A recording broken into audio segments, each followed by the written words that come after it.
All right, so we have Mr. Peltola here. Ma'am, I'll you give hear you my name and can prove charges exist. If not, I'll step behind the bar underneath copyright law. All right, hold on. I'll call your case and I'll give you the floor. Man, I love being right.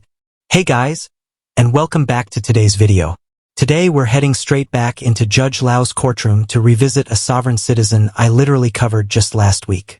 You probably remember him, the same guy Judge Lau sat down with, gave the talk, and clearly warned that if he violated his bond conditions again, there would be zero mercy next time. And I said it then, I've seen this movie way too many times. If there's one thing I know for certain, it's this: he'd be back. Well, call me the damn sovereign citizen whisperer, because here he is again. And to absolutely no one's surprise, he's back for committing yet another crime, landing himself under arrest for his second bond violation. So yeah, let's get into it. All right, people of the state of Michigan versus Drew James Peltola, files 247831 SM and file 247819 SM. Mr. Peltola appears from the Dickinson County Jail. Counsel appellation known as Drew James Peltola appears before you as an entity. Hold on a minute. Just let me make the appearances and I'm going to give you the floor, okay? In regard to the matter, Nancy Schaub is here as both his counsel on the underlying file on 247819 SM, as well as the first bond violation. She's here as CAFA counsel on bond violation number 2 in this file, as well as a new file of 7831 SM. Kristen Cass is here on behalf of the prosecutor's office. Drew Peltola, I'm going to give you an opportunity now to say whatever you want to say. Go ahead. Ma'am, I was trying to get a ride to court this morning. This bond violation. Wait, sir. I don't want you to talk about the underlying charges. I wanted you to say whatever you wanted to say. I thought you started to say some sovereign citizen information that you wanted to make a record of. I am an American non-citizen national that's defined in the United States Code.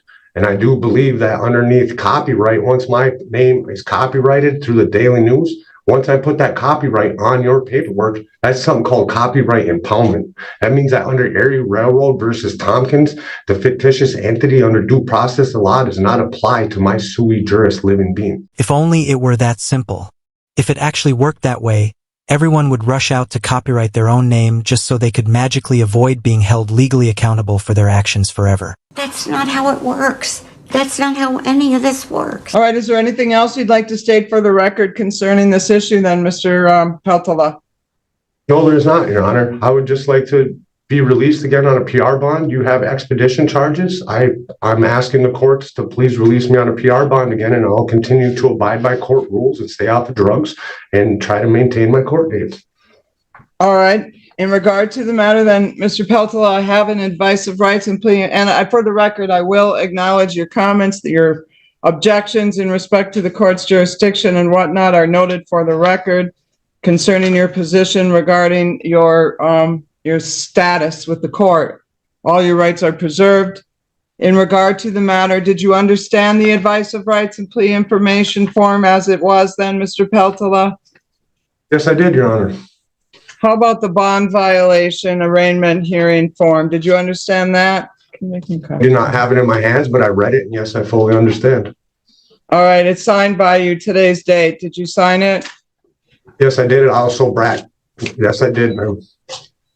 All right, then, in regard to the matter, I also have a waiver of extradition here. I'm going to just go back over what it means to sign one of those. And let me start by saying, so long as you come back to court voluntarily for all your court appearances, this does not become relevant. But if you didn't come back to court, normally you're entitled to what's called an extradition hearing before you are returned to Michigan. And the purpose of an extradition hearing allows you to challenge the legality of your arrest and return to Michigan to fight the underlying charges. For example, you have the right to have an open court hearing. You have the right to be represented by an attorney at an extradition hearing, and if you're without sufficient funds, one is assigned for you. You have the right to demand issuance and service of a Michigan governor's warrant for your arrest. You have the right to obtain a writ of habeas corpus. When you sign a waiver of extradition, if you don't come back to court, then you give up your right to that type of a hearing, and you would be returning directly with the officials from Michigan.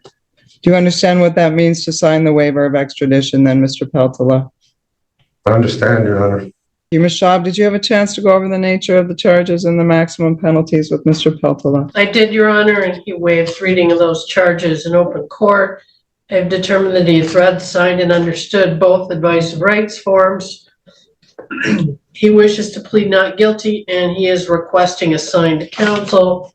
Case manager has determined that he still qualifies for assigned counsel, and she will be assigning that to me if needed, to set this matter on a date that is not typically mine. I have no problem with that. It would be in the best interest that I represent Mr. Peltola on all of his matters. You know what really sucks? The help public defenders can provide stops at the courtroom doors. If only they could hold hands and walk these adult toddlers through real life, they might actually stand a chance. Unfortunately, once they leave the courtroom, they're on their own, free to live just long enough to get themselves locked up all over again. All right, then, concerning the matter, we're going to get back to the issue of bond, but I'm going to enter not guilty pleas on behalf of Mr. Peltola concerning the case that is presently set for a pretrial and has a trial date coming up. That is the 7819 SM case. And the bond violation. Now with the new bond violation, are we going to set both bond violations together, or do you want to proceed on the first one today? I would like to set both of them together, I think, in the interest of justice, and prosecutor had made an offer on the original file, and I think they will be making a new offer. And I think in light of that, it would be best to adjourn those matters on violations in that file. So we have a jury trial set for March 8th in that matter. So that's 2 days past 14 days. Well, he's on a bond violation. There's no 14-day limit. In regard to the matter that is within 28 days, we could set both bond violations as well as both jury trials on that date, if you wish. We could pre-try the new matter that he's just being arraigned on today. You can conduct your pre-trial by mail. We'll send out our standard pre-trial order with you today. Set all of the dates on the 2 bond violations and the 2 jury trials for March 8th. Does that sound like a plan? Yes, Your Honor. All right. Did you wish to be heard on bond then on the newest bond violation as well as the new underlying charge? Yes, Your Honor. Actually, the newest bond violation predates the previous bond violation. The first bond violation is alleged to have occurred on February 22nd. This current bond violation that he's being arraigned on today is alleged to have occurred on February 19th. Some of you might have caught this. She said his first violation was on February 22nd, which is today, and his second violation was on February 19th, which is temporally impossible. What she clearly meant was that his first violation happened on February 12th, and it only took 1 week for him to land his ass right back in jail. And in light of that, I would ask the court to consider setting either a reasonable bond or, again, a PR bond. In discussing this matter with Mr. Peltola, he does have criminal matters pending in Brown County, and there is a court date on Monday in that case.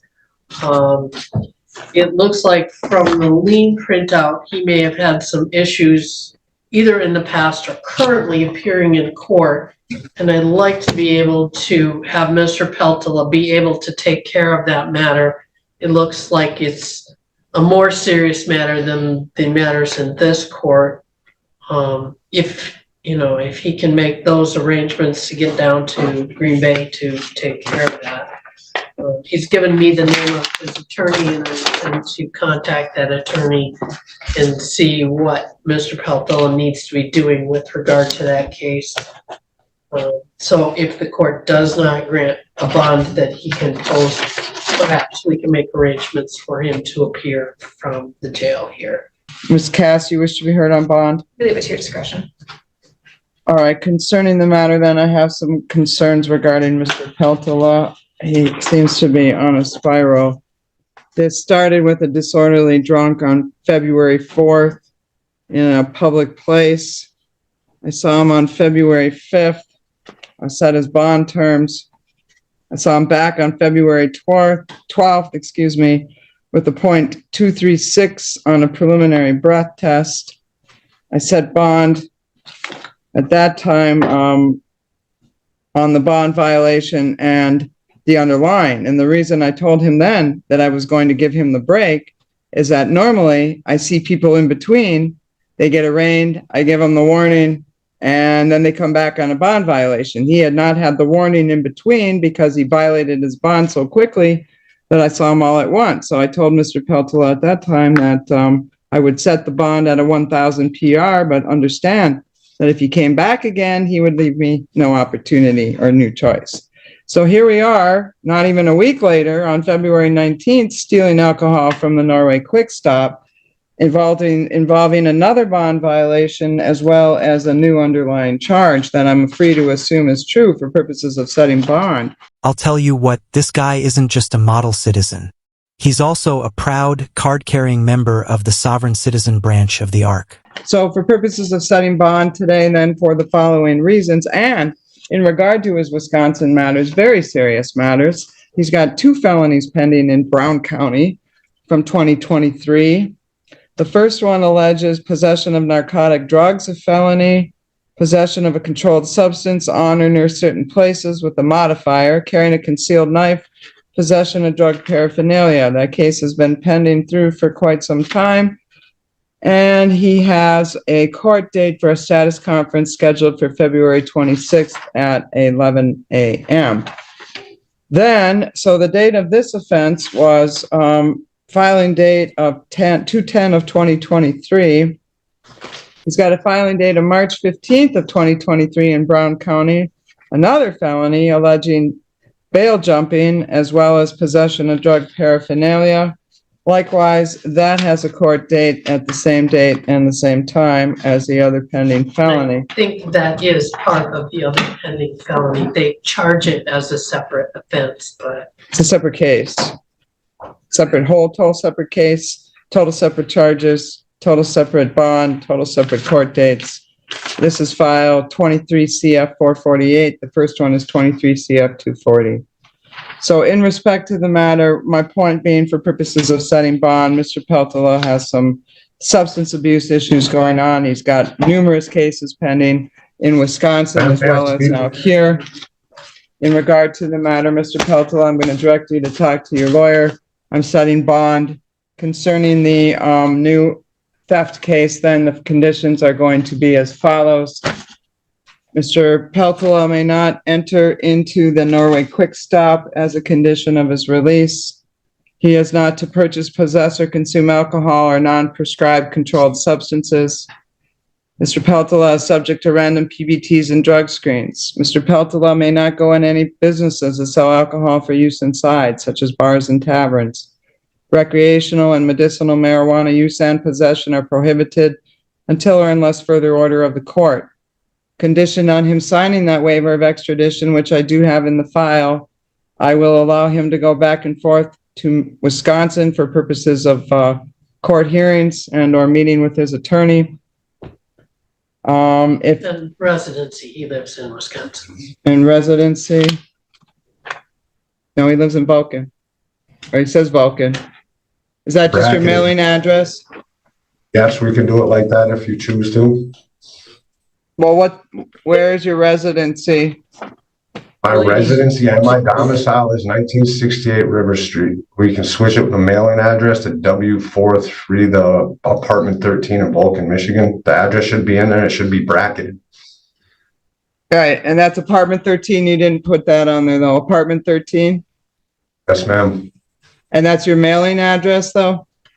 Yes, but the problem is that building's not registered anywhere. I had to go to the post office and I had something mailed and they told me that my mail was being returned and because there's no actual mailboxes in the building. So let me get this straight. You're telling me that when you invent your own bracketed address, the post office can't deliver your mail? Funny enough, the folks over at Hogwarts University have been struggling with that exact same issue. All right, so I got two issues I need to deal with here. One, do you live in Wisconsin? Do you have to go to Wisconsin for purposes of residency or just your court stuff? My mailing address, my residency, and my domicile are all registered at my mother's house. There was some unexplained events that I will not say out loud. I don't know where your mother's house is, Mr. Peltola. Address. River Street, Niagara, Wisconsin, 54151. My mailing address will be W45. That's the Norway or the Vulcan address. I can't remember that off the top of my head. All right. So in regard to bond, then condition on I'm signing a waiver of extradition. I'll allow him to go back and forth between Michigan and Wisconsin for residency, court appearances, meetings with his attorney. In regard to the matter, if you relocate for any reason, you must provide the court with an updated address and phone number within 7 days of any change. Concerning the amount of the bond on the new retail fraud, I'm going to set that. I'm going to set that at 1,000 cash surety, 10%. In regard to the newest bond violation, then, I'm finding for both of them, actually, I'm going to make a record based on the factors the court is required to consider under MCR 6.106, considering the frequency, the charges, the dates that I have mentioned, as well as the ongoing Wisconsin matter. I am finding that to release him on a personal recognizance bond would not adequately ensure public safety. In regard to the bond violation, concerning the matter, then I am going to set the bond violation at 2,500 cash surety, 10%. So, Mr. Peltola, those bonds are set. If you get out, you make sure to get in touch with your lawyer. If you're in custody, she'll be in touch with you. You may. Yes. You know, I don't understand how I can tell you that I'm an American national and you can hold me in a county jail under bond. Especially today, when I was arrested on a larceny under $200, somebody changed case prefixes and the warrant got dropped to a misdemeanor. And now you're still going to illegally hold me in a county jail under bond? All right, Mr. Peltola, I'm not going to argue with you. Your sovereign citizen has been noted for the record. In regard to the matter, you are under the order of the court. You're under the jurisdiction of the court. I decline to follow what your... Can I at least tell you that I was arrested on a larceny charge that was dropped through a case prefix, UN, all incoming evidence? Can I at least have you admit that in the court of law that you guys illegally kidnapped me again with a larceny through John Rod D. Clark, Norway Police Department? Can I just have you admit that once? No, Mr. Peltola, I don't even know what you're talking about. I will not admit that. Thank you to the jail. We are off the record on this matter.